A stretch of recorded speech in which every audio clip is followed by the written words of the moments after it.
everybody. Mark Levin here. Our number 877-381-3811, 877-381-3811. Now, most of you work for a living and pay taxes, so you're not watching television or listening to radio all day long, and these leftists all over cable, all over network news and so forth, all sound alike because they're leftists. They're ideologues, and that's why they sound alike in the media.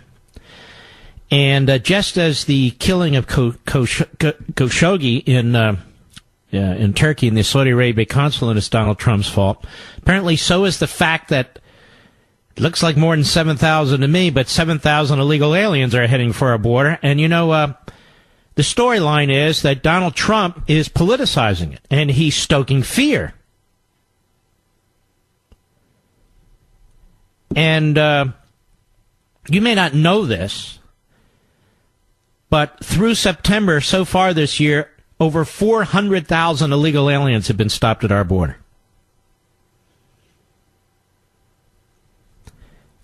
This is an invasion. The media do not want to describe it as an invasion because remember what I told you the other day. We used to talk about the media being an appendage of the Democrat Party. It's actually the other way around. The Democrat Party is an appendage of the media. It's an appendage of the media. And the media narrative here is that if you oppose illegal immigration, people just marching from one country to the next into your own country, we have no idea who they are, no idea if any of them are criminals. Well, actually, we do. Some of them have been deported and so forth. If you oppose that, then you're a racist. And if you object to it, and you're a politician, you're fear-mongering. You're fear-mongering. I want you to listen to this montage that Trump's midterm election strategy is fear and lies. Most of these people are with CNN. Some of them are with MSNBC, but most of them are with CNN. I want you to listen to this. Cut one, go. I want to show you the big headline in the Washington Post this morning. Trump and Republicans settle on fear and falsehoods as a midterm strategy. Fear, and in some cases, lies. There is something truly wrong with a leader who lies so much about everything. But the lies about public policy, the lies meant to divide our country, to hurt specific people or groups of people, those lies should disgust other elected Republicans. Where are you? So what's going on here? Are the president's lies becoming more brazen? Does he not know what he's saying? This is not rhetorical. What's going on with the president? Is his grip on reality loosening? This is a base election, and it's a fear election. Why is Donald Trump so frightened? Why is he so scared? Why is he being so pathetic and little right now? So small, so tiny that he's having to create these lies. He has taken us to a place where untruth is the order of the day. We're officially, it appears, in a fact-free zone. President Trump campaigning like it's 2016 all over again, where fear is driving his political message and the truth goes by the wayside. See, this is propaganda. You repeat the big lie over and over and over again. You use the same words over and over and over again. Vast majority of these people are on CNN, not all of them. Some of them are actually called reporters and anchors and hosts. Does this sound like news to you? Senior White House correspondent on Good Morning America today, Cecilia Vega. Hat Tip Newsbusters, cut two, go. Let me just give you some perspective here. This so-called national emergency actually really represents about 0.06% of all the undocumented people already in this country. So we are talking about a very small fraction of people here. But the president is hoping that this is a winning strategy, the same strategy. Now stop. This is a news reporter. This is the White House correspondent, the senior White House correspondent for ABC News, Good Morning America. Go ahead. In the White House to help give Republicans an edge in the midterms, and that strategy is stoking fears about immigration. There you go. This is also an attack on you, you see, because you're so stupid that the president is able to cause you to be fearful and scared. You're so stupid you can't process what's actually taking place. And besides, it's only 0.06% of all undocumented people already in this country. The irony is that there's so many illegal aliens in this country, 7,000 or whatever the number is, marching to our southern border, to this report, is simply no big deal. Peter Alexander, another White House correspondent, this time on the Today Show, that would be NBC, had tipped Newsbusters, cut 3, go. Yes, Savannah, you're right. I mean, what's striking here is the economy's strong, unemployment is low, but instead of talking about his achievements these days, the president really is leaning into this message of fear. Of fear. Stop. This is another journalist.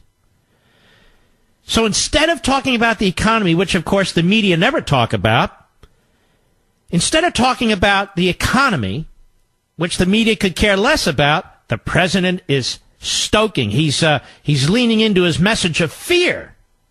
Not law and order, mind you. Of course, it is law and order, but it's fear, you see. Go ahead. Argument focuses on stoking these fears of illegal immigration, MS-13, shadowy Middle Eastern figures. Let's just wait a minute. I happen to live in a community where MS-13 is a huge problem. Maybe these people don't. But MS-13 is a huge and growing problem in a lot of states and metropolitan areas. It's no joke. It's MS-13 that stokes fear, not the President of the United States. Go ahead. It's what he's been trying to do recently to try to motivate his base of support, his voters. Now stop, see? It's all about motivating you because, you see, ladies and gentlemen, unless you are absolutely emotionally out of your minds, you're not going to vote. You're not going to vote. And yet, is not immigration a key issue? Is it not an important issue? It may not be an important issue to phony journalists, to phony anchors, to phony hosts, to phony reporters. But it is an important issue to men and women who go to work every day, try to raise their families, and live in communities that are exposed to this. It is to people who break their ass every day, paying their property taxes, and in some states where we have income taxes, most states. And so much of that money goes to individuals who are here illegally. It matters to people who are construction workers. It matters to people who are truck drivers and taxi drivers. It matters to people who work with their hands. Many people who work with their hands. None of these reporters work with their hands, at least not above the table.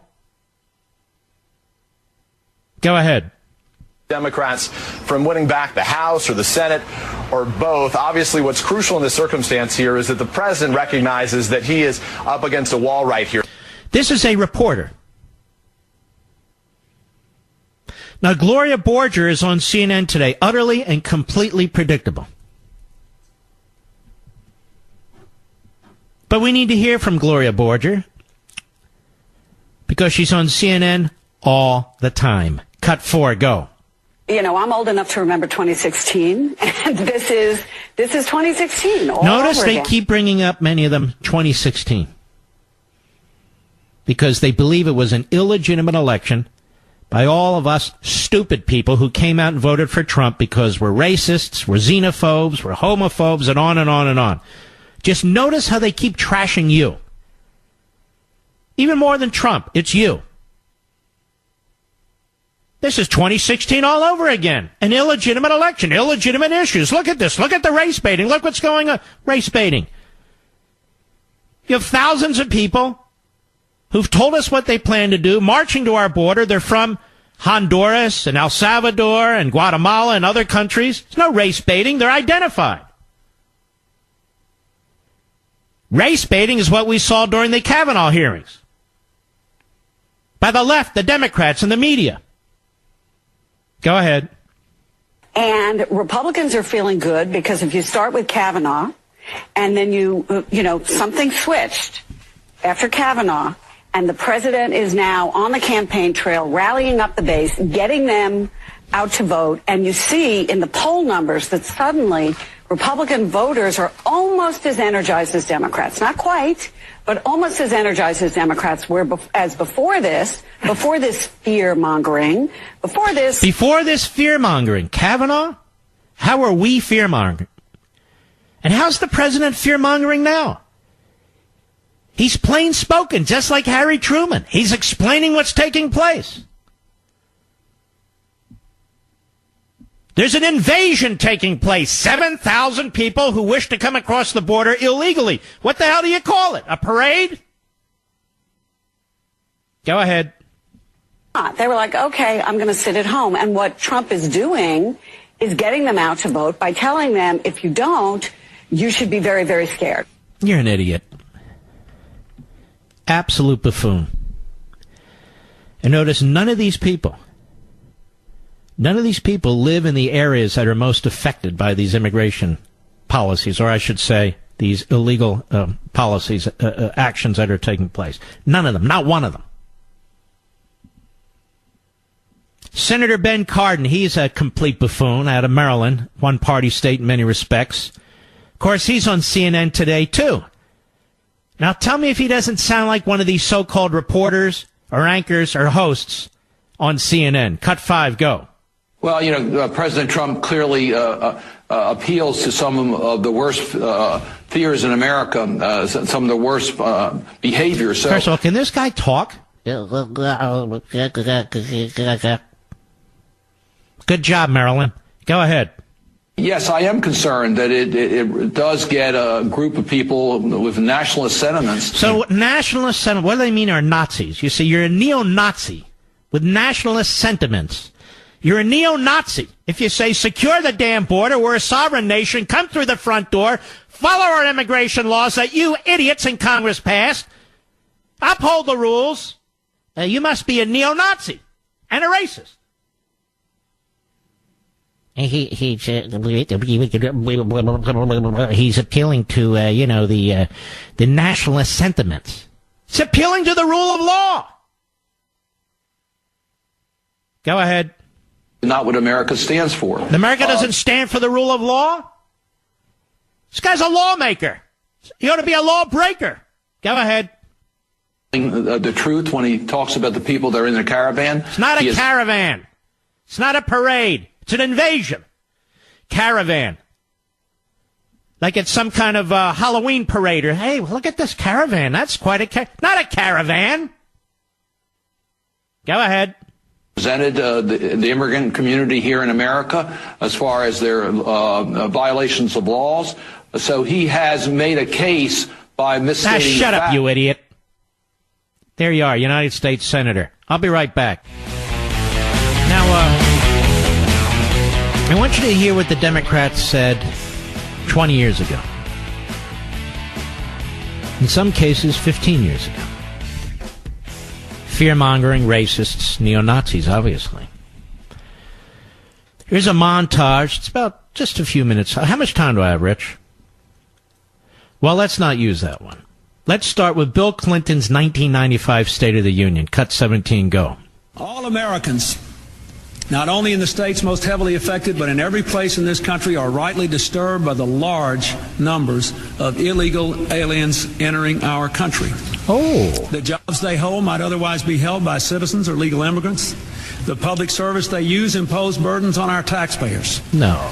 That's why our administration has moved aggressively to secure our borders more by hiring a record number of new border guards, by deporting twice as many criminal aliens as ever before, by cracking down on illegal hiring, by Boy, sounds like Donald Trump, doesn't he? Oh, my goodness. Racist, neo-Nazi, obviously. Go ahead. To illegal aliens. In the budget I will present to you, we will try to do more to speed the deportation of illegal aliens who are arrested for crimes, to better identify illegal aliens in the workplace. You hear this, Latinos? Democrat Party goes either way. They'll use you like they've used African Americans, like they've used poor white people in the rural areas of the country. This is a Democrat Party that uses race. Democrat Party that was the party of slavery and segregation.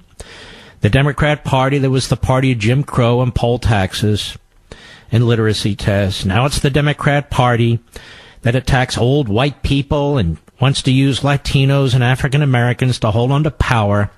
It's the same party. It's the party of power, centralizing government, anti-constitutionalist. Go ahead. Headed by former Congresswoman Barbara Jordan. We are a nation of immigrants, but we are also a nation of laws. It is wrong and ultimately defeating for a nation of immigrants to permit the kind of abuse of our immigration laws we have seen in recent years, and we must do more to stop it. Oh. I don't remember the media calling him racist, fear-mongering, scary. I don't remember that. Do you? Here's Obama on illegal immigration. A little over 10 years ago. Cut 18, go. We all agree on the need to better secure the border and to punish employers who choose to hire illegal immigrants. We are a generous and Wait a minute. Excuse me. Undocumented immigrants. Isn't that the line now? Undocumented. That Obama. Racist, neo-Nazi language like that is very off-putting. Go ahead. United States, but those who enter the country illegally and those who employ them disrespect the rule of law, and they are... The rule of law? Well, I just heard Gloria Borger, whatever the hell her name is, and I heard them over at Today's Show and Good Morning America, and all the rest of them telling us, no. This is fear-mongering. This is race-baiting. Barack Milhouse Benito Obama, go ahead. Disregard for those who are following the law. We simply cannot allow people to pour into the United States undetected, undocumented, unchecked, and circumventing the line of people who are waiting patiently, diligently, and lawfully to become immigrants in this country. Anybody remember the media trashing him for those comments when he was a United States Senator? Anybody? Of course not. How about Bill Clinton? Anybody remember the media trashing him in 1995? Of course not. More when I return. Let us now move back as we expose the Democrats, expose the media, and we're going to expose more in a moment. No, not like that. Now, you recall Harry Reid, the famous 41 seconds of Harry Reid on the Senate floor in 1933. It's really not that long ago. I meant 1993, although you wonder with him. 1993. Cut 19, go. If making it easy to be an illegal alien isn't enough, how about offering a reward for being an illegal immigrant? No sane country would do that, right? Guess again. If you break our laws by entering this country without permission and give birth to a child, we reward that child with U.S. citizenship and guarantee of full access to all public and social services this society provides. And that's a lot of services. Is it any wonder that 2/3 of the babies born at taxpayer expense at county-run hospitals in Los Angeles are born to illegal alien mothers? Wow, again, I don't remember the media trashing him, do you? Or the phrase racist or neo-Nazi being thrown around and aimed at his supporters, do you? Of course not. Here's a montage put together some time ago by my buddy Sean on flip-flopping Democrats. In particular, you'll hear Chuck Schumer. Cut 16, go. People who enter the United States without our permission are illegal aliens, and illegal aliens should not be... Now they use the phrase illegal alien. Today you're not allowed to use that phrase. You're just not allowed. Why? Because the left says we're not allowed to use it. The media, the Democrats, academia, Hollywood, we're not allowed to use phrases that they ban. So we're not allowed to say illegal alien. They were saying it up 10 years ago, 13 years ago, 20 years ago. These people are aliens and they're here illegally. Illegal alien. No, you don't understand. They're undocumented. Just preposterous. And it's preposterous how they control the narrative. Go ahead. People who enter the United States without our permission are illegal aliens, and illegal aliens should not be treated the same as people who entered the U.S. legally. The president's decision to end DACA was heartless and it was brainless. When we use phrases like undocumented workers, we convey a message to the American people that their government is not serious about combating illegal immigration. Hundreds of thousands of families will be ripped apart. If you don't think it's illegal, you're not going to say it. I think it is illegal and wrong.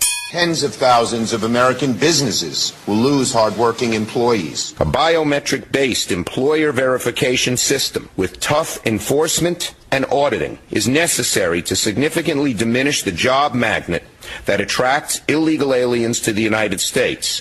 They may have known no other country but ours and have voluntarily registered themselves. All illegal aliens present in the United States on the date of enactment of our bill must quickly register their presence with the United States government. It's amazing, all these liberal Democrat racists, isn't it? All these old white supremacist types using phrases, you know, like they're appealing to nationalist instincts. Go ahead. Imminent deportation. And the argument there, Mr. President, this is Bernie Sanders. Americans don't want to do the work. We just can't find American workers to do the work. Mr. President, that is a crock in many instances. It's just not true. In my view, Trump's decision to end the DACA program for some 800,000 young people is the cruelest and most ugly presidential act in the modern history of this country. I cannot think of one single act which is uglier and more cruel.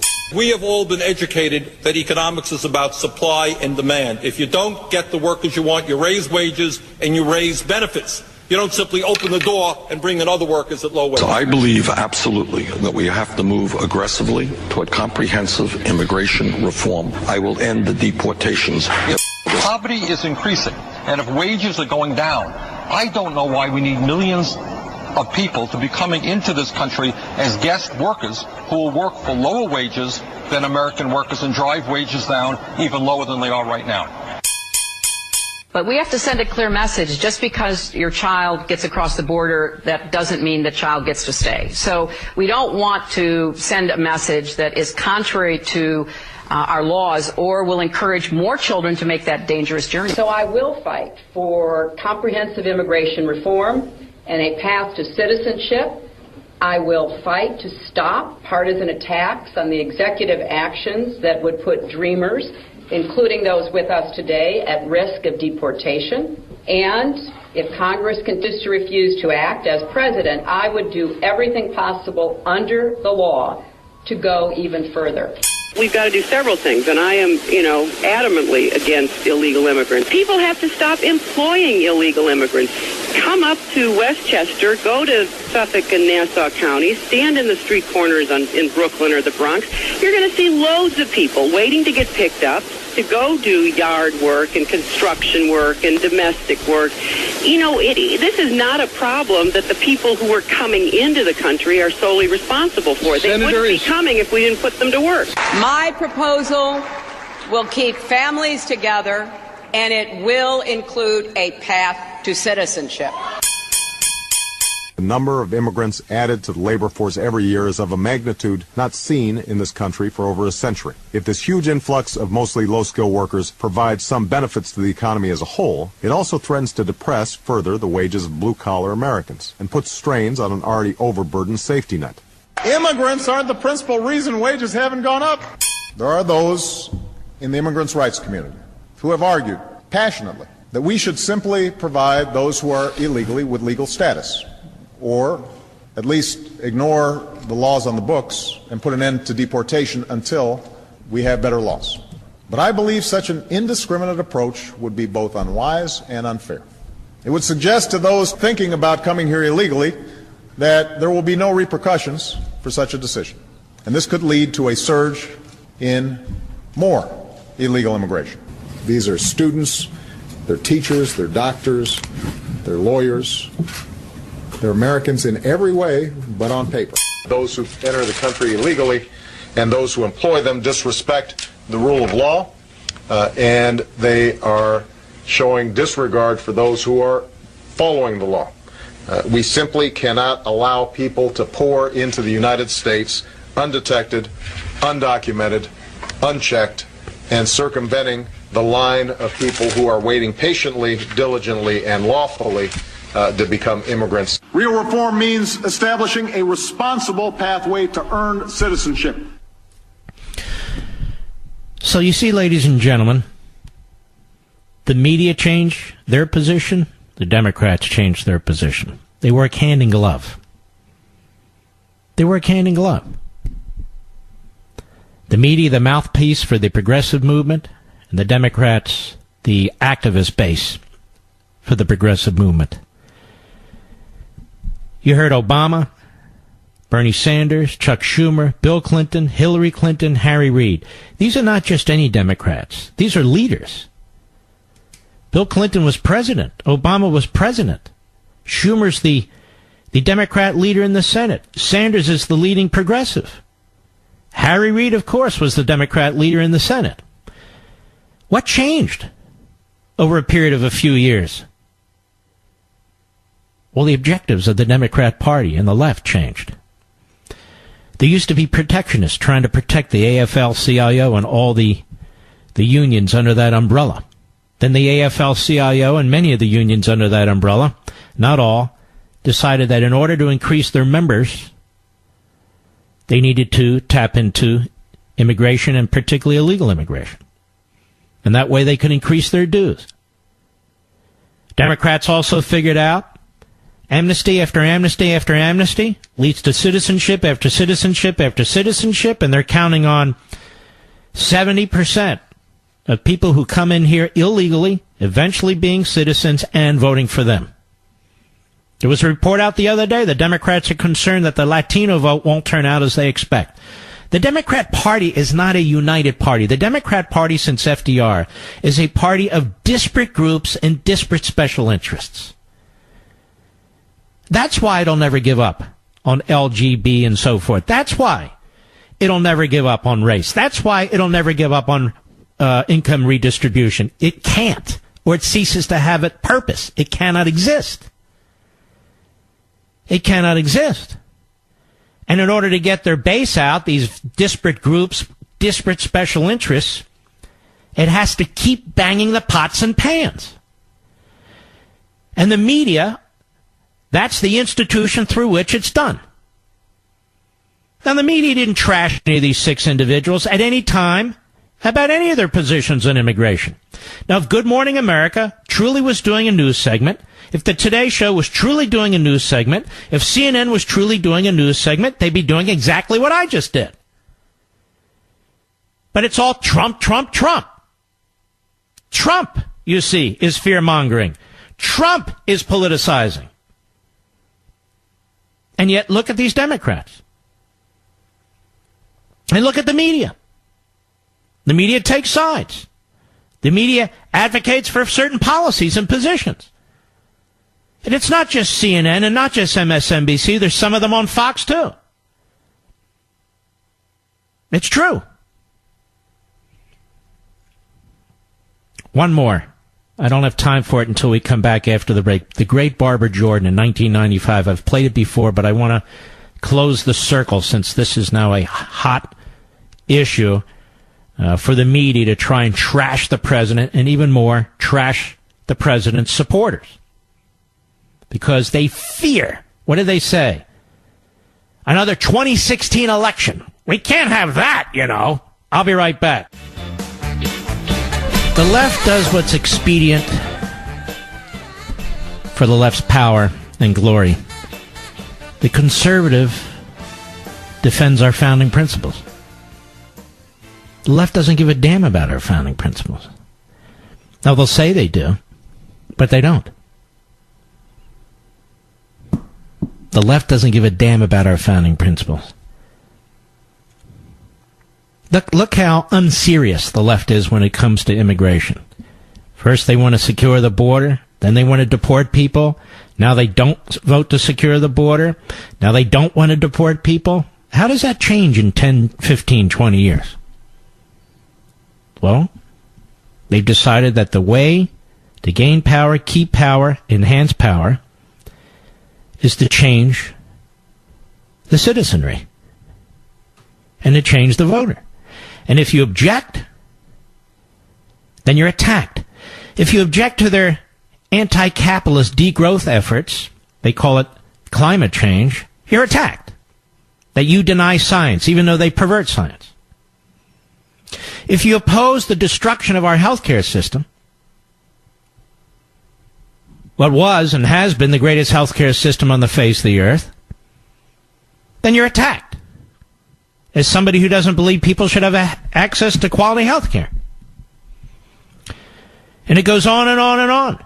If you believe in a strong military, then you're obviously a colonialist and an imperialist. If you believe in strong and backing law enforcement, well, obviously you're anti-minority. You can't even have legitimate debates with these people. And the reason is because their ideology is illegitimate. It's a dangerous, dangerous ideology. Barbara Jordan was a congresswoman, I believe, from Houston or the Houston area. A lovely, lovely person. A liberal, but a very sensible liberal. I know that sounds like a contradiction in terms, but, not like the whack jobs like Adam Schiff or Maxine Waters or that sort. No. She was a very, very thoughtful person. And I want you to listen to what she said. She was the chairperson of the commission that was looking into immigration in 1995, and they issued a really terrific report. And here, in part, is what she had to say about it. Go ahead. We recognize that there are costs as well as benefits to legal immigration, and some of the costs are associated with the impact of immigrants on localities to which they migrate in disproportionately large numbers. Now let's stop right there. She's even talking about legal immigration, not even illegal immigration, and she's raising some significant issues respecting legal immigration. Okay, go ahead. You know that you can look at a map of the country and identify where there's a concentration of immigrants. When immigrants are less well-educated and less skilled, they may pose economic hardships for the most vulnerable of Americans, particularly those who are unemployed or underemployed. Immigrants sometimes utilize public services disproportionately, as in the case of elderly immigrants. All right, and she goes on in beautiful eloquence as she talks about this, and that's why that'll never be played on MSNBC or CNN, never be played on ABC, CBS, or NBC, never played on the Today Show or Good Morning America or any of the rest of it. I'll be right back. Hello, everybody. Mark Levin here. Our number, 877-381-3811, 877-381-3811. All right. We had to cut off the Barbara Jordan clip in the middle, and I don't want to do that. She was a very classy lady, very sharp. She was head of this commission on immigration and providing policy advice in 1995. It's not that long ago, a little over 20 years ago. And I would ask Ben Cardin if he thinks that Barbara Jordan was a racist with nationalist tendencies. I would ask Cecilia Vega, senior White House correspondent on Good Morning America, the same thing. I would ask Peter Alexander, White House correspondent on the Today Show. I would ask Gloria Bolger on the CNN on Today Show. On that show. Mika Brzezinski, John Berman, Allison Camerata, Jeff Zeleny, Carl Bernstein, Kate Bolden, Joe Scarborough. Who's out of sync here, ladies and gentlemen? Who has no morals? Who has no principles? It is the people I just listed. They all say the same thing. They all say the same thing.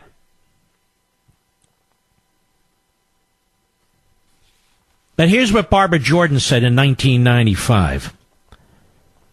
Cut 20, go.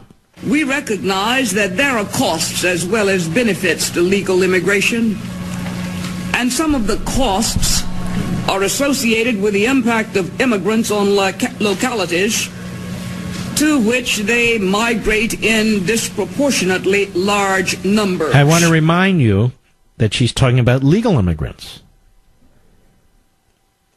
illegal immigrants, she had absolutely no tolerance for the notion of illegal immigrants, Barbara Jordan. Democrat, liberal, from Houston. And honestly, look what's taking place in Los Angeles today with these tent cities. It's incredible. And you're not even allowed to point it out. You're not even allowed to say we're importing, in many respects, the culture of the third world. Because the left and the institutions that they control, many of them, if not most of them, doesn't support assimilation. It supports tribalization and balkanization. Why? For the reason I said last hour. That's what the Democrat Party is. It is a loose confederacy of disparate parts based on race, based on faith, the lack of faith, based on genitalia, what you do with your genitalia, and on and on and on. When you really think about it, the institution of the Democrat Party is so contrary to Americanism. And if I had one piece of advice to the president, of course he doesn't care what I have to say, I'm just saying, rather than nationalist, call yourself an Americanist, if you wish. I don't know if I'm coining the term or not, because that's what you mean. When you say putting America first, making America great again. Nationalist is somebody who believes in a big, powerful, centralized government. The national government. But we're Americans, right? We're not government citizens, we're American citizens. Anyway, that's neither here nor there. Go ahead. You know that you can look at a map of the country and identify where there's a concentration of immigrants. When immigrants are less well educated and less skilled, they may pose economic hardships for the most vulnerable of Americans, particularly those who are unemployed or underemployed. Immigrants sometimes utilize public services disproportionately, as in the case of elderly immigrants. What the Commission is concerned about are the unskilled workers in our society in an age in which unskilled workers have far too few opportunities open to them, and to which welfare reform will require thousands to find more jobs, and the Commission sees no justification to the continued entry of unskilled foreign workers unless the rationale for their admission otherwise serves a significant national interest, as does the admission of nuclear family members and refugees. And let me stop there. What she says earlier, I don't have time to play the whole thing, is we should prioritize the entrance legally of nuclear families and real refugees. Not poor people from the third world, not illiterate people from the third world, not 20-year-old men from the third world. That's what she said. That's what she said. She'd be a pariah today in the Democrat Party, because the Democrat Party has lost all sense of responsibility, all of its moorings. Go ahead. Under the Commission's recommendations, then, professionals with at least a baccalaureate degree and skilled, experienced workers would qualify. We have come to firm conclusions, however, on one aspect of the temporary worker policy. The Commission believes that a large-scale agricultural guest worker program, sometimes referred to as a revisiting of the Bracero Agreement, is not in our national interest. We unanimously and strongly believe that such a program would be a grievous mistake. Now listen to that. John McCain used to run around and talk about we need immigrants in this country to pick lettuce, is what I think he said. Who else is going to pick lettuce? And here you can see Barbara Jordan saying, on behalf of the Commission in 1995, the worst thing we can do is bring in temporary workers who work in agriculture. It's the worst thing we can do.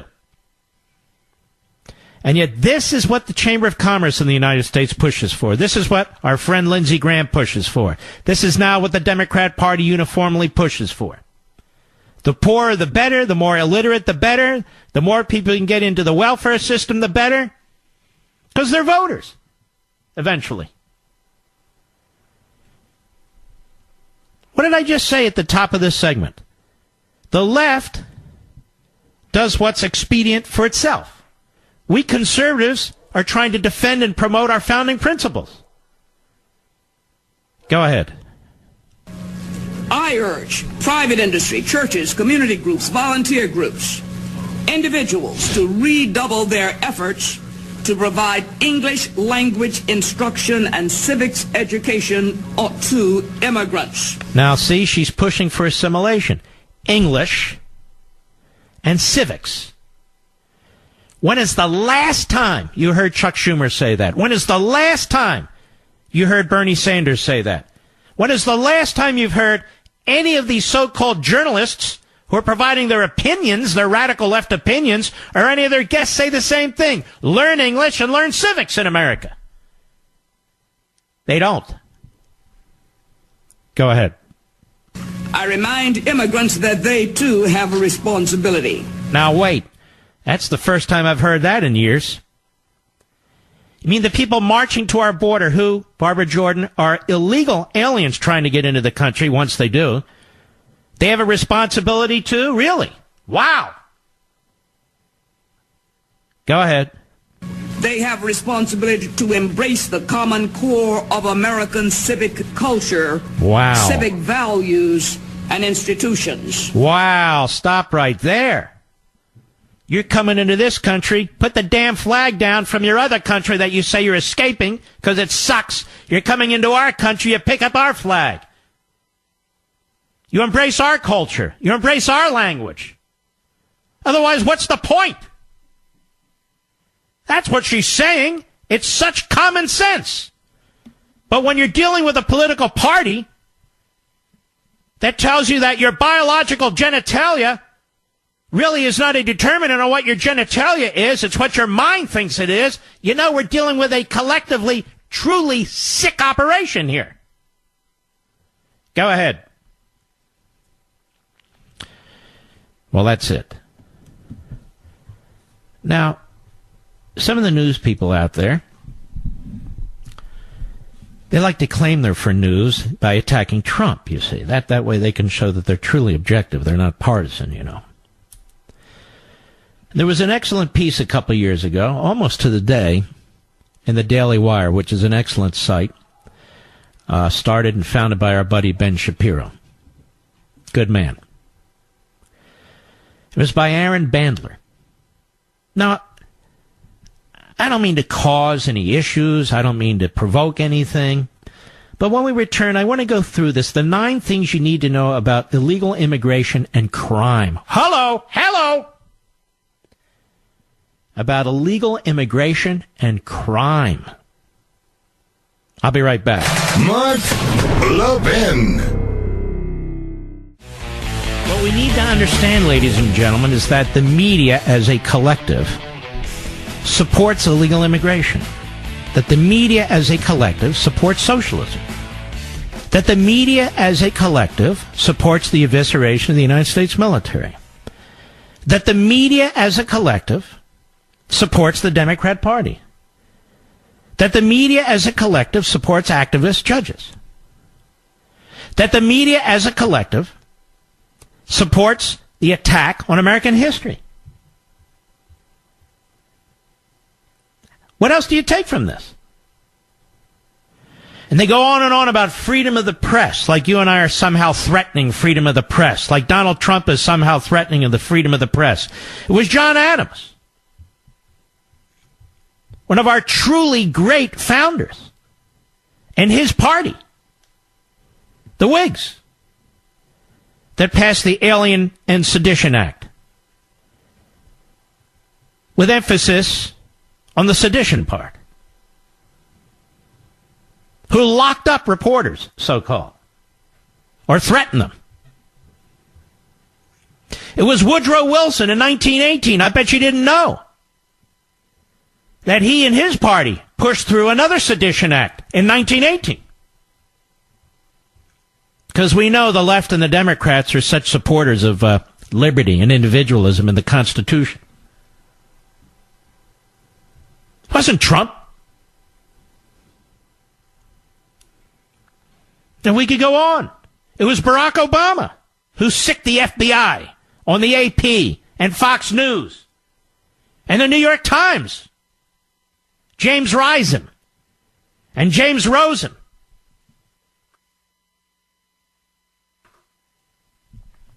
Oh, yes. Trump merely calls them out for what they are. And he calls them out by name. Nobody can seriously conclude that Don Lemon is any kind of journalist or reporter. He's a buffoon. Nobody can seriously argue that Brian Stelter is any kind of reporter or journalist. He's a buffoon. And you go right down the list. Right down the list. Now, 9 things you need to know about illegal immigration and crime. This is 2 years ago, the Daily Wire by Aaron Bandler. Number 1, federal, state, and local governments keep data involving illegal immigration and crime out of the public purview.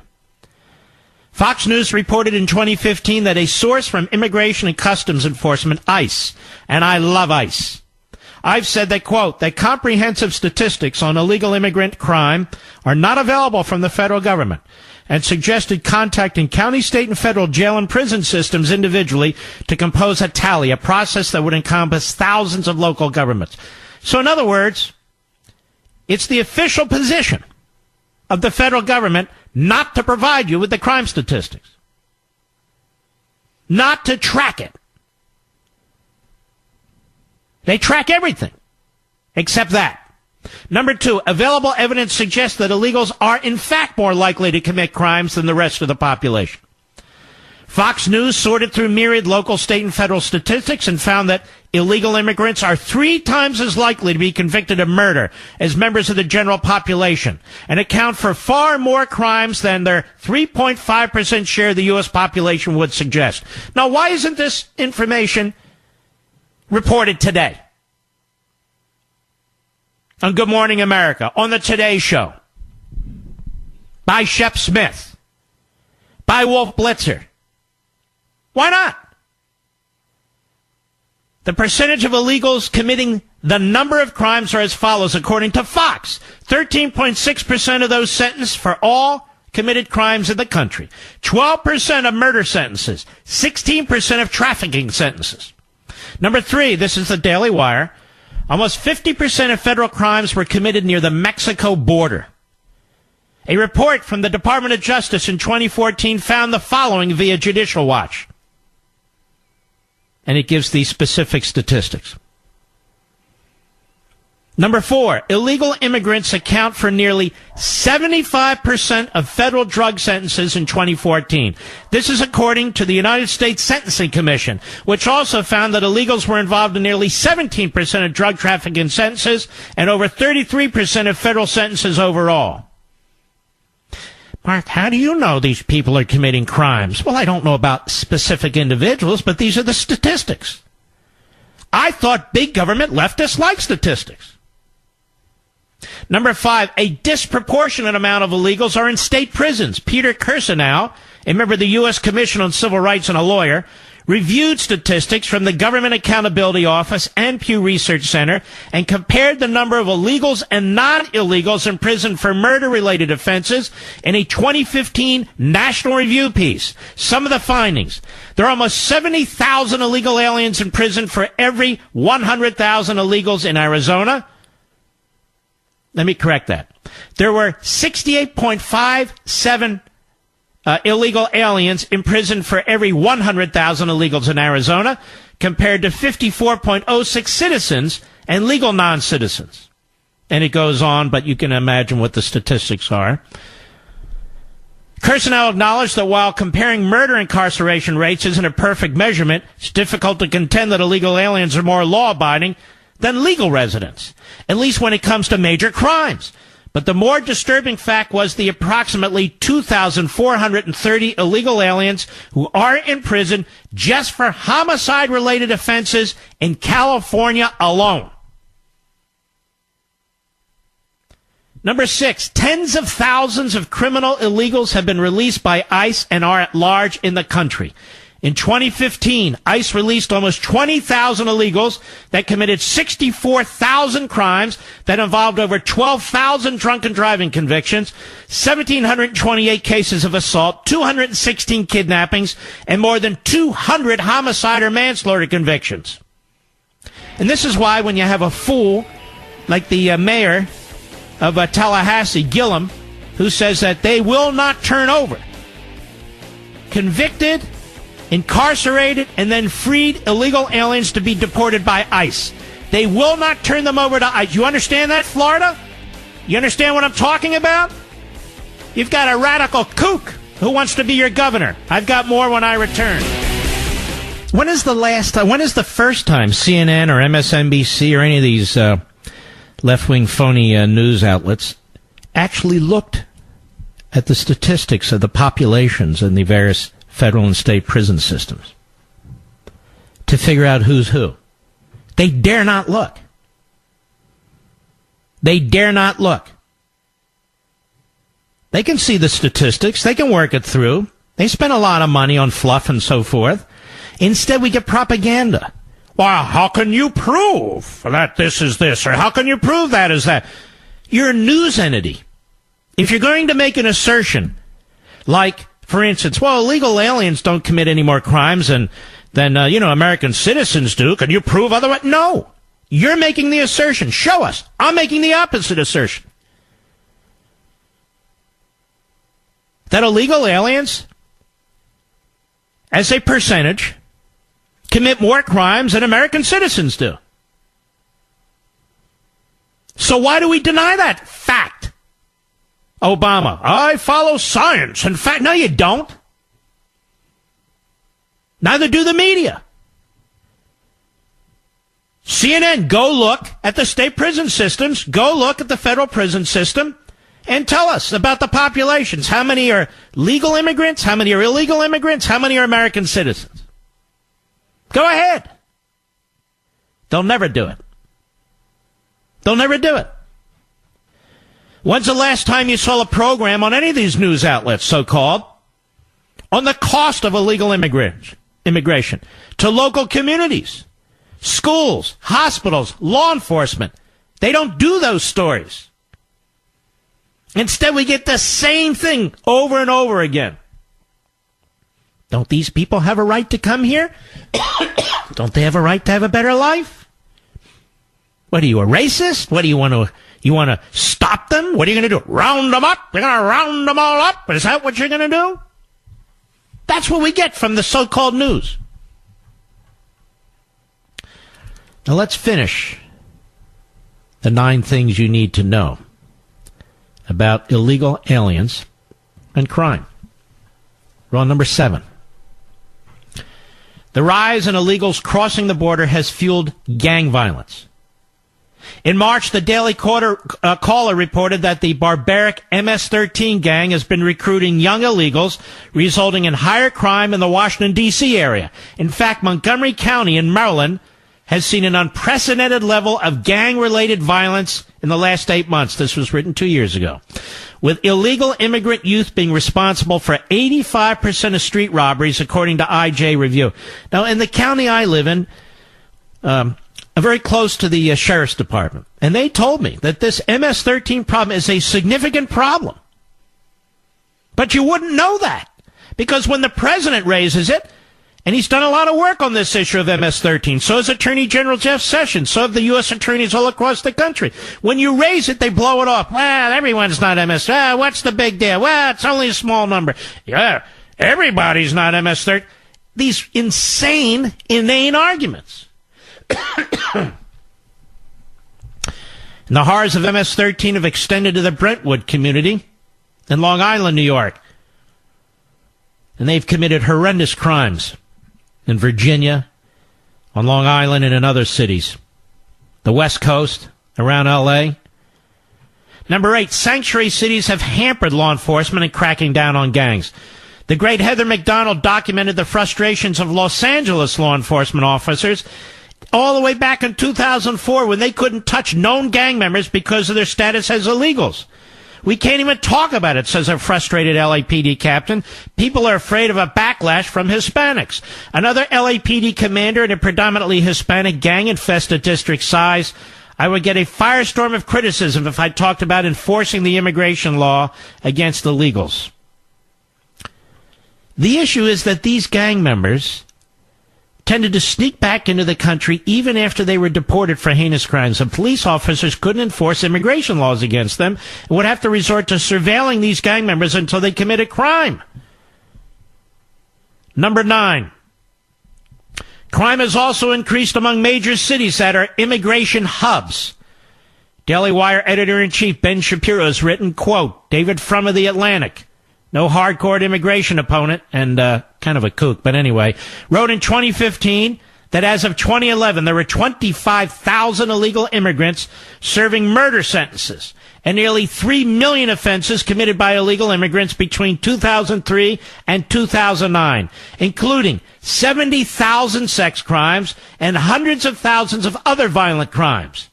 After years of welcome decline, Frum pointed out, crime rates are rising in immigration hubs, including Houston, Milwaukee, Phoenix, San Diego.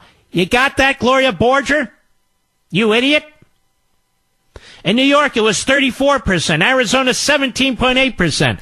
During those years, criminal aliens accounted for 38% of all murder convictions in the 5 states of California, Texas, Arizona, Florida, and New York, while illegal aliens constituted only 5.6% of the total population in those states. Now, there's no denying the facts. You've got a guy running for governor, Gillum, in Florida, that doesn't have a problem with this. Once a criminal illegal alien is released from prison, rather than having a detainer to hold them for the feds to deport them, Gillum says abolish ICE, and no, we're not going to work to get a detainer. Now think about that, Florida. Think about that, ladies and gentlemen. This is the official position of the United States Democratic Party. Of the Democrat Party, it's the official position to abolish ICE. It's the official position that localities and states, local and state law enforcement, should not work with ICE. They've smeared ICE. ICE isn't even the Border Patrol. ICE protects the interior of the United States from illegal and criminal immigrants. And you're supposed to hate them. Now you know actual facts. If you're watching cable TV, the news parts of cable TV, so-called, you didn't hear any of this. Instead, all you heard all day, today and yesterday, was trashing Trump. That's what you've heard. You've heard reporters yell out to Trump, do you know for sure there are terrorists among the 7,000? What kind of a stupid question is that? My response to the reporter is, do you know that every one of these 7,000 haven't committed crimes, that none of them are terrorists? The whole point is they're illegal aliens. They're not going through the vetting process. Well, the president said there are criminals among them. There are terrorists among them. Well, I have no doubt there are. Criminals know what they're doing. Terrorists know what they're doing. Well, we have to wait for them to do something? But that's not even the point. They're not allowed in our country as a matter of federal law. The media do not have the same compassion for American citizens who violate federal law. They don't have the same compassion for American citizens who may get their taxes wrong or maybe violate Obamacare and so forth and so on. What's happened in this country is the Democrat Party and the media have romanticized illegal immigration. They have romanticized illegal aliens. That's the propaganda that's going on in this country. That the illegal immigrant is nobler, better, more hardworking than the American citizen. And these fools in the Democrat Party and some in the Republican Party, but let's be honest, really the Democrat Party has a near monopoly on this with illegal immigration. These fools in the Democrat Party, these fools in the media, these fools in Hollywood, what they're doing to this country is unparalleled. It's unparalleled. And we have a president who calls it like it is. We have a president who's trying to address it. His hands are tied by ridiculous laws. His hands are tied by the Democrat Party. The media try to beat him down even though they fail. The media desperately wants the Democrats to win this election. All the free media the Democrats get. It's incredible. They desperately want the Democrats to win this election. They reject the results of the 2016 election through the media. You even heard this Gloria Bolger on CNN say, it's 2016 all over again. Shut up, you idiot. We know the vast majority of these people are Democrats and liberals. Poll after poll has shown it. And they can no longer conceal their ideology. But what kind of people, what kind of citizens root for illegal aliens to come into your country? And they don't know if there's any terrorists, and they don't know if there's any criminals. What kind of journalists do this sort of thing? Frauds and phonies, that's what do this sort of thing. I'll be right back. I told you each program this week and next week I will be bringing on at least one individual who I strongly feel needs to be reelected in order to hold the Senate or hold the House. Some are more conservative than others, but there's a reason why I'm backing one or the other. And this evening, in hour 3, we'll be bringing Dave Bratt on the program, who is a solid conservative outside of Richmond, and he's in a hell of a race with a left-wing kook. But, of course, the media don't like Dave Bratt. The rhinos don't like Dave Bratt because he knocked out, what was that guy's name? History's a funny thing. Eric Cantor, yes, Mr. Nobody. But in any event, there's my beautiful wife. Now, you'll notice we've almost finished our second hour, 2/3 of the program, and I've been discussing the same general topic for 2 hours. Immigration, illegal immigration, the Democrats, the media, the President of the United States. It takes that long to sort this out. That is the benefit of this format. This format, in my view, is not how many issues can I hit in 3 hours and how many guests can I have in 3 hours. That's not it. You got to dig into a subject. That's why this is such an outstanding format. Dig into it and unravel it. And look how much, those of you who've stayed with us for the last 2 hours, look how much we've gone through. Look at all the hypocrites we've exposed. Look at the media we've exposed. Look at the information you've received, the facts and the statistics. This is very, very important. We have an election coming up in 2 weeks. There's a great deal at stake. The one man, the President of the United States, who controls the executive branch, is trying to protect us, trying to do the right thing. And they want to destroy him. And if they take the House, they're not just interested in changing policies. They're interested in destroying the President of the United States, destroying his businesses, destroying his family. They're going to block everything he wants to do. You know who's rooting for the Democrats to win this election? China, Russia, Iran, Cuba, North Korea. They are rooting for the Democrat Party to win the House. They are rooting for impeachment. They're rooting for the Democrat policies. Soft on foreign policy. Soft on the United States military. Appeasement in the face of aggression. You know who else is rooting for the Democrats? Hamas. That's right, I said it. Hezbollah. Syria. Obama didn't go into Syria and blow up those gas sites. That was Trump who did that.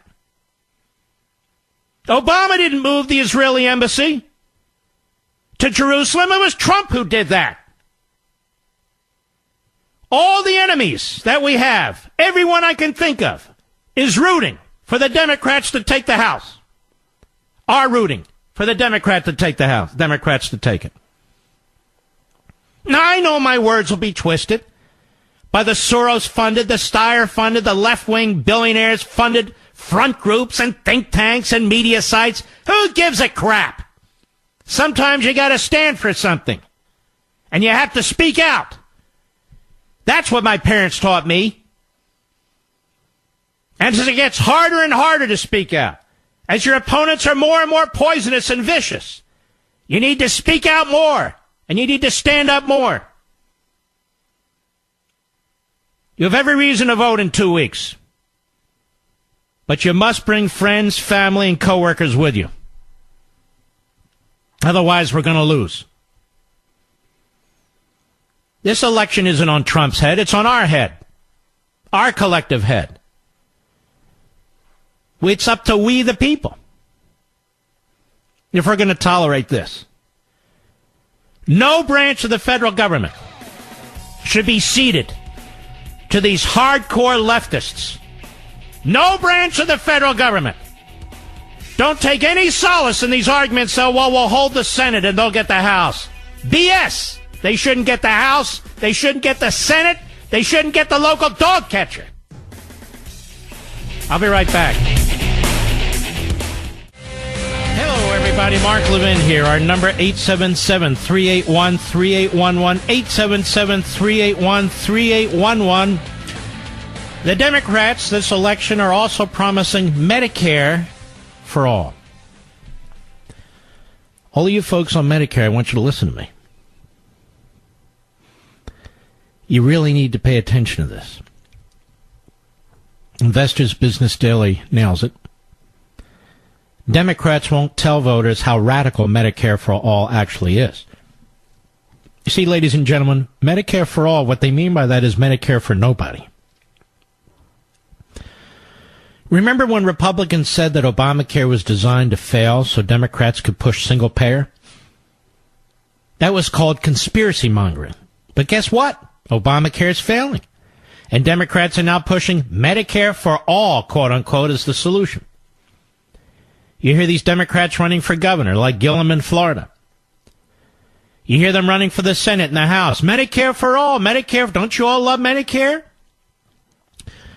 The trouble is Democrats aren't telling voters anything about what Medicare for all actually means. Probably because the plan would be the most radical socialization of health care on the planet.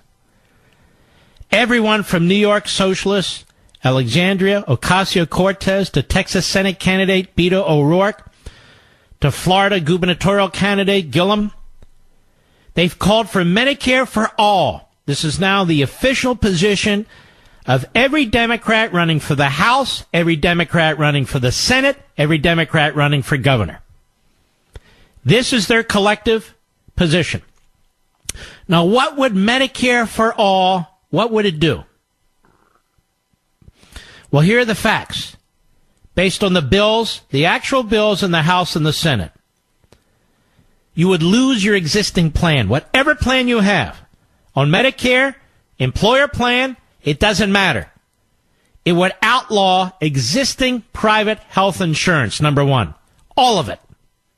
That includes all employer-provided plans, individually purchased insurance, every single union plan.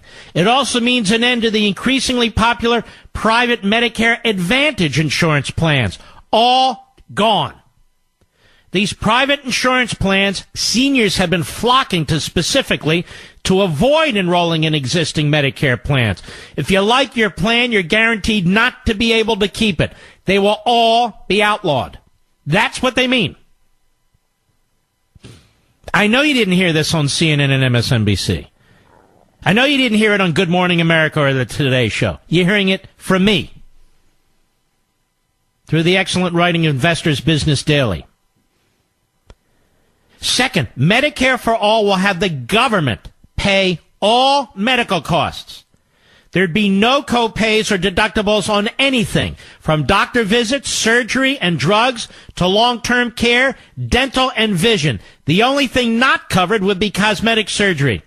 Keep in mind, no other country on the planet does this. Even in socialist countries like Sweden and Denmark, people pay 14 to 15% of health costs out of pocket. Canada doesn't cover prescription drugs, and private insurance picks up 13% of the country's health care bills. Even in China, people buy private insurance to cover co-pays and deductibles, and the Chinese pay almost a third of health care costs out of their pockets. So Democrats, listen, are rushing to endorse a plan that is more socialistic than communist China's plan.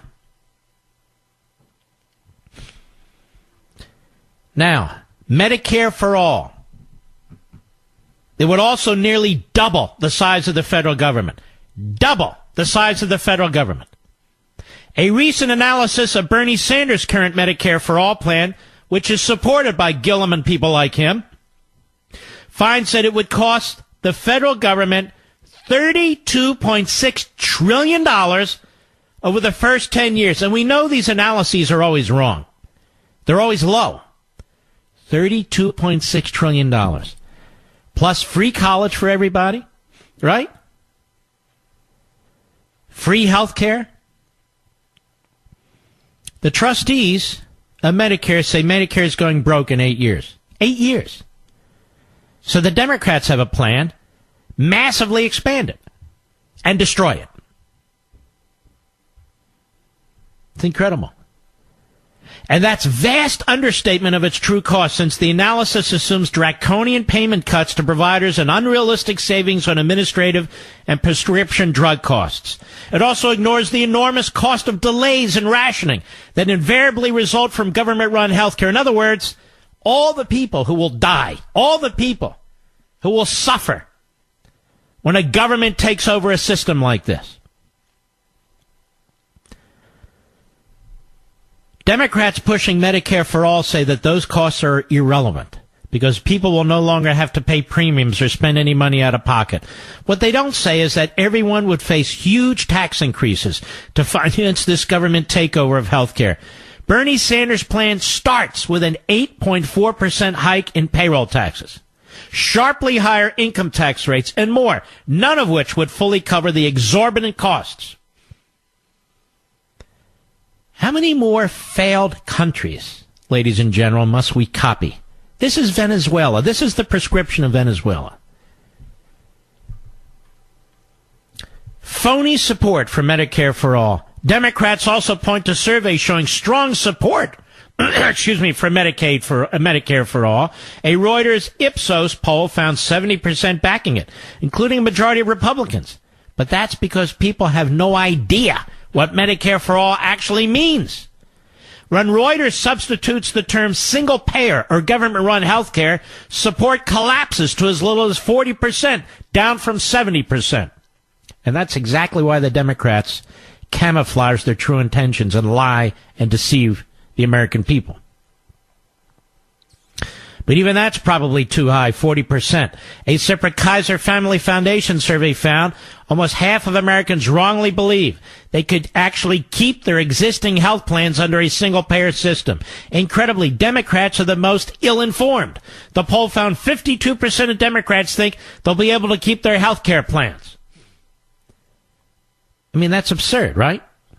If they're going to nationalize health care, a single-payer system, destroy Medicare, destroy all private insurance, including your employer insurance, well, how are you going to keep your plan? Still, lack of public support didn't stop Democrats from imposing Obamacare on the nation 8 years ago. Won't stop them from imposing, quote-unquote, Medicare for all if they ever get the chance. The only way to prevent such a disaster is to keep Democrats out of power, at least until their socialist fever breaks. This is another reason you need to go to the polls, ladies and gentlemen. These rogue leftists are so thoroughly and completely irresponsible. They want to impose their ideology on you, and these have real-life consequences. It matters to your family. It matters to the health of your family. It matters to people who have private insurance. It matters to people who are on Medicare. It's incredible what they've been proposing. Cory Booker, an opportunity account, as high as $50,000 for a kid. There's no end to what they want to do, how they want to manipulate us, control us, take from us, steal from us. That's why I say all the time that progressivism is un-American. It's absolutely un-American. There is absolutely no constitutional support or basis for progressivism. None. Which is why they're truly hostile to the Constitution, as you saw in the last judicial confirmation proceedings. I'll be right back. They got a radical kook running for governor of Georgia, Stacey Abrams. A radical kook. We just talked about health care. Here's what she said in Atlanta on Sunday. Cut 15, go. We can educate bold and ambitious children, but our fundamental responsibility is to take care of the least of these. Especially when the least of these are working families who only want a little bit of access to health care. And I am sick and tired of hearing about the free market being the solution to this problem. Because I've never seen the free market write a prescription in rural Georgia. Never seen the free market. How stupid is this? This kind of demagogue. I've never seen the free market write a prescription in rural Georgia. Well, let's just stop for a second. The pharmacy wouldn't exist but for the free market. The drugs would not exist but for the free market. The scientists working on the drugs.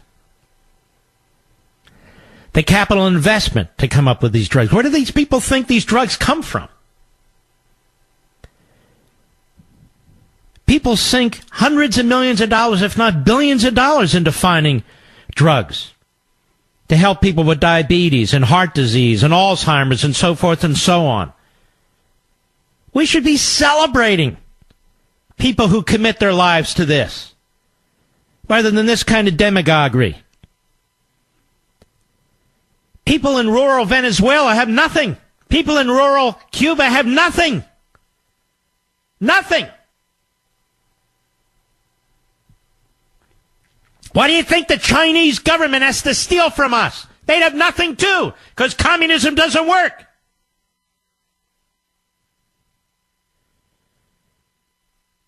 People in rural Georgia, she's sick of the free market.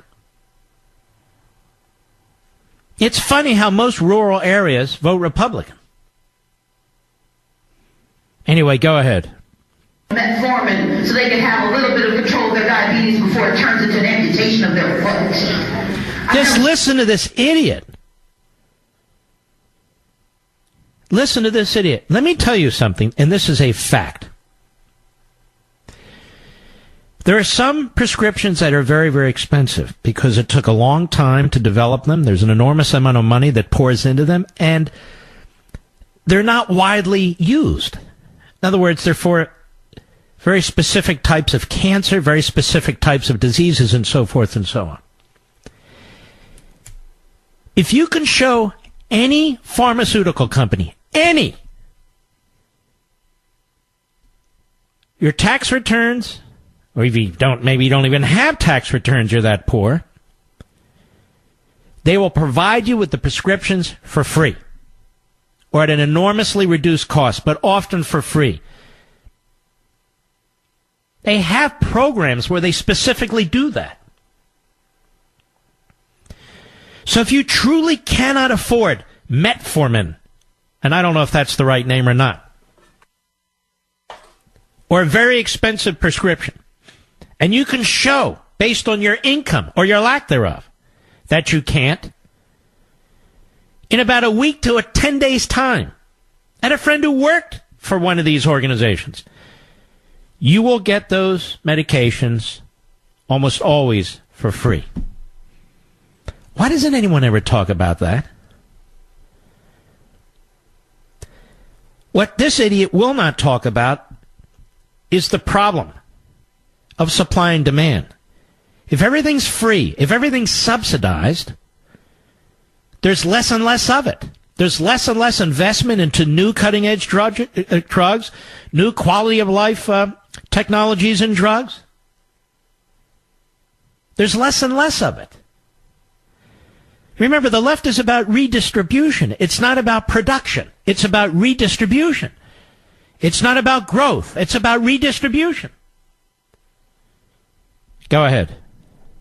Market say I'm going to replace that stench in your heart next door, not make you go. But for the free market, there would be no stench to put in your heart. Maybe I'm missing something. Don't we have Medicaid in this country, Mr. Producer?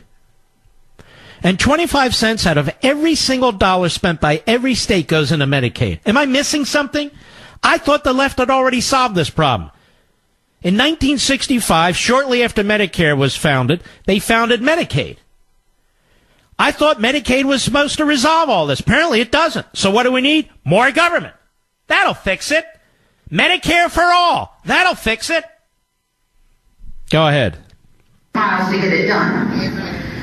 The problem with the free market is the free market needs to make a profit. And there is no profit in doing the right thing. Well, if they don't make a profit, there's nothing to invest. Why, ladies and gentlemen, do people put faith in somebody like this, or Bernie Sanders, or the whole phalanx of leftists to make judgments about industry, to make judgments about society, make judgments about your own life, your own quality of life? Why do you put faith in somebody like this? She doesn't know anything about health care. She doesn't know the first thing about medicine. She doesn't know anything about doctors and nurses. She doesn't know about pharmaceutical companies. She doesn't know about capital investment for pharmaceutical companies. She apparently doesn't know about these free programs that the pharmaceutical companies have, and they spend billions of dollars doing it. She apparently is utterly and completely illiterate on the subject. It doesn't matter. She's an ideologue. Like Obama's an ideologue, like Gilliam's an ideologue, like Sanders is an ideologue, like Warren is an ideologue. Doesn't matter. Experience is irrelevant. Knowledge is irrelevant. Facts are irrelevant, even though they claim to possess all of them. There's no profit in doing the right thing, she says. Why do socialists do the right thing? Do communists do the right thing? Do bureaucrats always do the right thing? This constant attack on the private sector, on capitalism, and the inability of most people to confront it and address it is very frustrating to me. Look around you, ladies and gentlemen. Look around you. The overwhelming majority of what you see was not created by the government. It was created by individual initiative, or a group of individuals getting together. It was created through freedom and private property rights, and yes, a market system. A market system. We don't even appreciate what we have and who we are and what we've built. Instead, we have these radicals who talk like morons. Just throw around phrases, Medicare for all. There's no profit in doing the right thing. There's a hell of a lot of men and women who've spent their lives committed to finding cures. Who've spent their lives to finding cures. More than Miss Stacey Abrams ever did. And they need to be paid. And there needs to be investments. And you have to have R&D, and you have to have capital. And that's how the system works, and it works so brilliantly. That's why we have more patents than any multiple of countries put together. I'll be right back. One of the districts we're focused on, ladies and gentlemen, is outside Richmond, Virginia, in the Commonwealth of Virginia, and it's represented by a solid conservative, a Reaganite, a man who has endorsed and supported Donald Trump as well, and his name is Dave Bratt. Dave Bratt, how are you, sir? Hey, I'm doing great, Mark. Thanks for having me on. Tell us about what's going on in your district. First of all, tell us what your site is, so if America wants to support you financially, which I hope we will, in a LEVIN surge, you can get some more ads up, and also get the voters out there too. Yeah, well, it's DaveBratt.com, B-R-A-T, DaveBratt.com, and I appreciate that. And the race, it's similar to the rest of the country, except my opponent is kind of trying to hide from the Pelosi agenda. So Politico had a nice piece out with the whole Pelosi agenda a couple days ago, but my opponent, for the most part, she's on the record for single payer, government takeover of health insurance. $32 trillion will require you to double your personal tax rates and the corporate tax rates. That's George Mason economics. And of course, surrender your health care. Yeah, you can't keep your health care. Right. No private insurance companies, no free market, no nothing.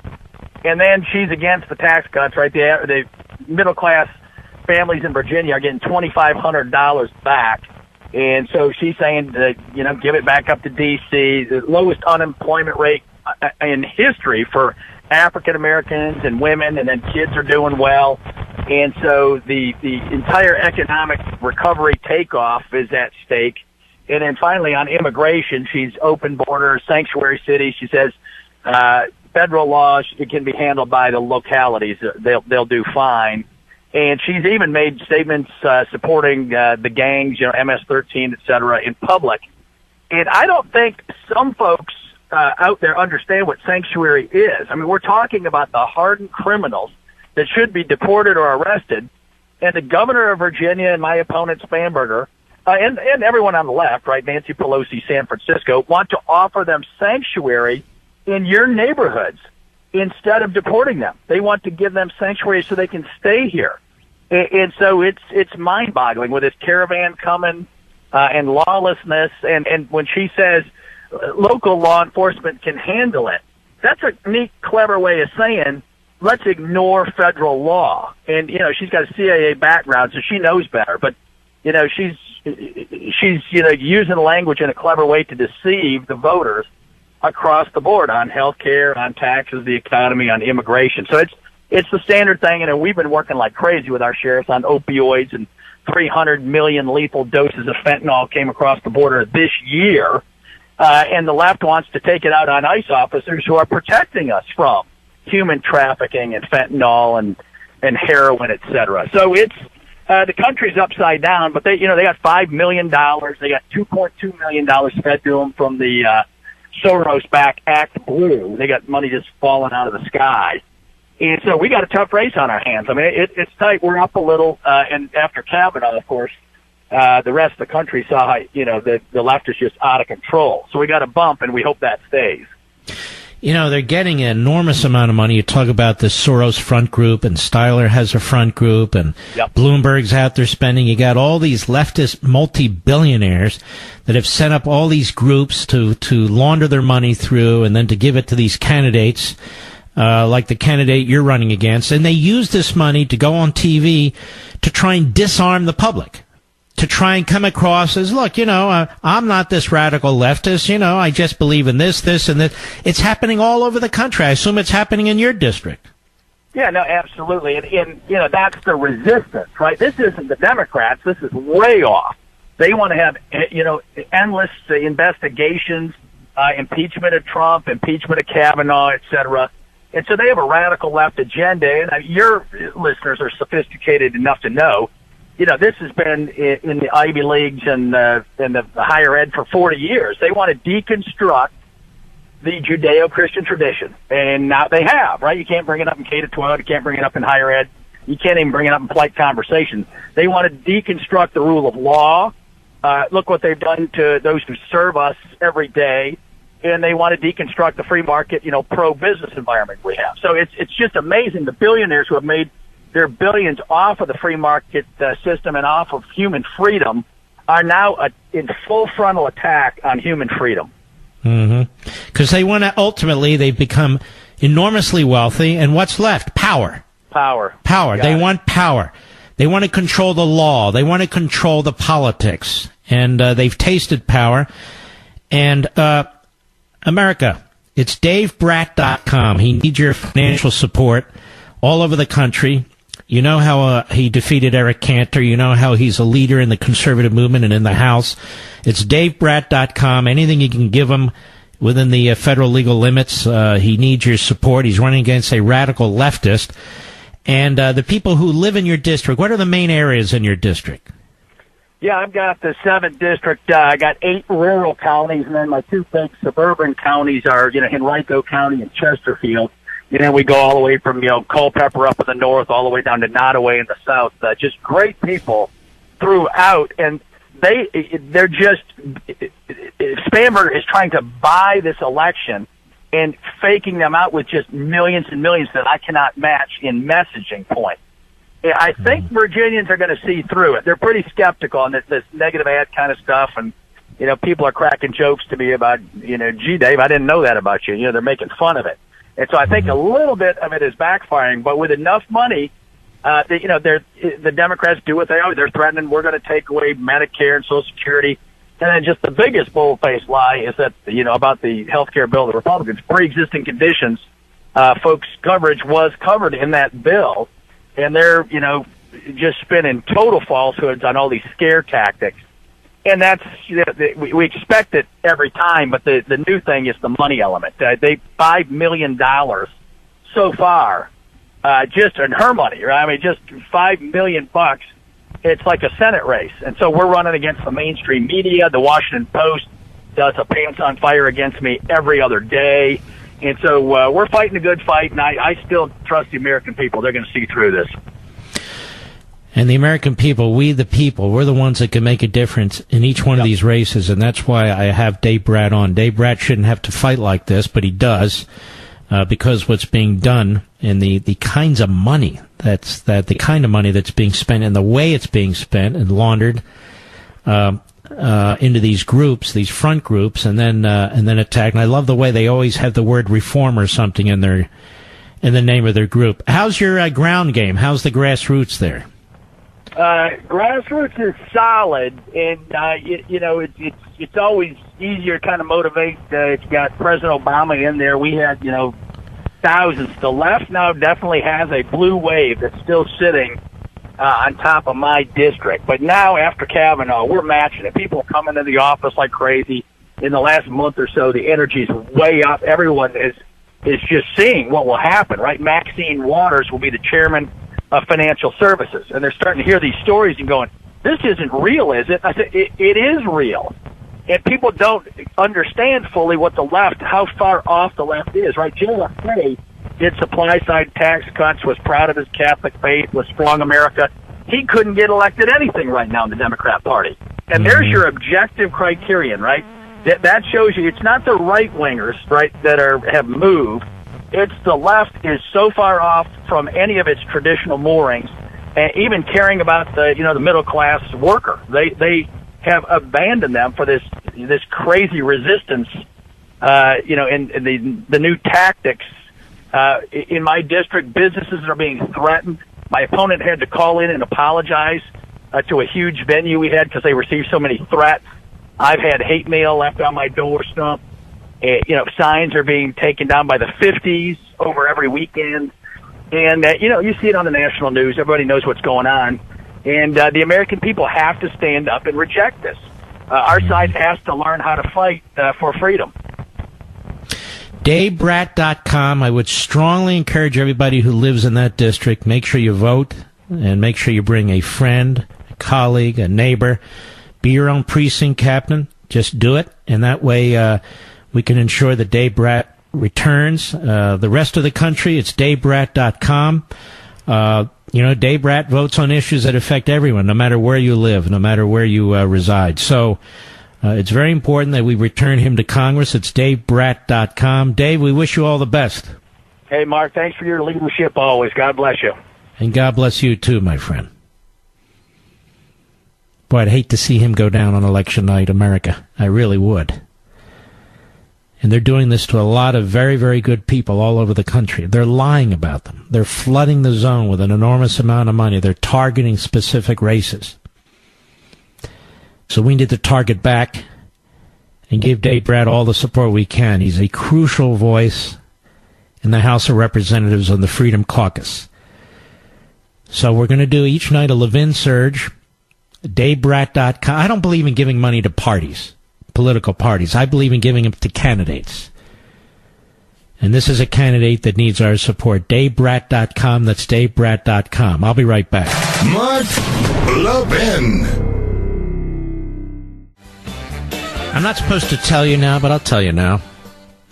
This Sunday on Life, Liberty, and Levin, I'm scheduled to interview Newt Gingrich one-on-one for the full hour. Can you imagine Gingrich and Levin to discuss the election at great length and at great depth? As I say, I don't have 14 guests. So it'll be Newt Gingrich and me on Life, Liberty, and Levin for the full hour. I'm sure you've never seen him and me together for a full hour because we've never been together for a full hour. As a matter of fact, I don't remember the last time I've seen Newt Gingrich. It's been a long, long time.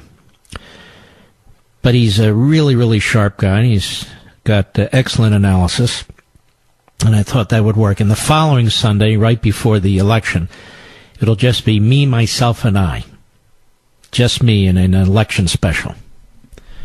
Thought I'd give you a heads up. Now, we've shut down the Dave Brat campaign site. So you need to be patient. We do this all the time. Just try it in a little while, but don't forget to go back. It's DaveBrat.com. We've shut it down because many of you want to get in there and give them a donation. And I want you to get in there and give them support. So just be patient, as I say. Give it a little bit of time and go back. DaveBrat.com. Do I have it on my social sites, Mr. Producer? He needs our support, folks. He really does, and he's one of us. We got to give him air cover. That's the way I view these things. Joe Scarborough is really a lowlife. I don't know how else to put it. He's a lowlife, in my view, in his personal life. He's a lowlife on TV. He's just a lowlife. And that's why MSLSD gives him a job, because MSLSD is known to hire lowlifes. The whole lineup is a bunch of clowns and miscreants and malcontents. Not a very pretty sight, I might add. So there he is, the morning schmo with his bulbous nose. Looks like the guy that sits on the bridge in Deliverance. We've talked about that before. There he is, and what does he have to say that's so brilliant? Cut 10, go. I want to read this. This is referencing nobody. Stop. So he wants to read something that references nobody, which means he's referencing Trump, because he's obsessed with Trump. He's obsessed with Trump. He's got a man crush on Trump. I understand Mika's even jealous. Go ahead. Please, my beloved viewers out there, do not... My beloved viewers. You like listening to my show, you clown? Of course you do. Your beloved viewers. It's like the people at the reptile house. They hate your guts, but they want to watch. They want to watch the snake eat the mouse. Go ahead. Draw a parallel between what is said here and anybody, living or dead, past or present. That would hurt me. He's so clever. Don't draw a parallel, wink, wink. No, don't draw a parallel, wink, wink. I'm just reading this for our own edification. Go ahead. Hurt me very deeply, and you don't want to hurt me deeply. I don't want to weep on this show. So this doesn't relate to anybody. Is this guy a psycho or what? Go ahead. It's just, I was going through reams and reams and volumes. I love World War II. And which side do you love, by the way? Go ahead. Fan, love what Rosa. So I was reading this. It's from the United States Office of Strategic Services in describing Hitler's psychological profile, and this only pertains to Adolf Hitler and pertains to nobody else. I just can't state that enough. But this is what they had for Adolf Hitler's psychological profile. And for those of you in the midst of reading World War II government reports, you'll find it fascinating. Enough. I was too late off the block here. Basically, he's comparing Trump to Hitler while he's claiming he's not. This guy is a complete a-hole. Ladies and gentlemen, we salute our armed forces, police officers, firefighters, and emergency personnel. We have a great Levin TV tonight. I hope you'll check us out. Just call 844-LEVIN-TV, and have a wonderful evening. I'll see you tomorrow.